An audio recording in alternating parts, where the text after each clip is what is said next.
Sales orders are created when you want to sell stock to a customer. In this module, learn how to create a new sales order and what different sales order statuses mean. Head to the Sales and Purchases tab and click on New Sale. First, select the customer that you are selling stock to. You can either type in their name or use the search icon to find them. Below, you can see that the delivery address has been automatically filled in. This was entered into the custom information when we set up the customer earlier. You can select a customer contact for this sales order over here. Click More Settings to expand this section. Here, you can choose the currency you're selling in and the pricing level. Next, select the invoice template under Branding, as well as the packing slip and sales quote templates.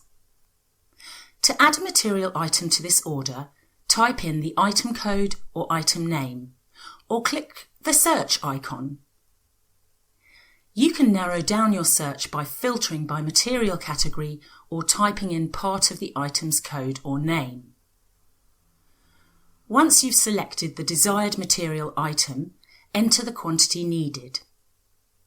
You can add more line items to this sales order by clicking New Item. Once you've finished adding material items, save the order. Let's save it as a draft for now. As a draft, the order can be modified or deleted before being sent to the customer. Now, in Sales, you can see the draft sales order we've just created. Click on the red pen icon to make any edits. Let's now save this order as a quote.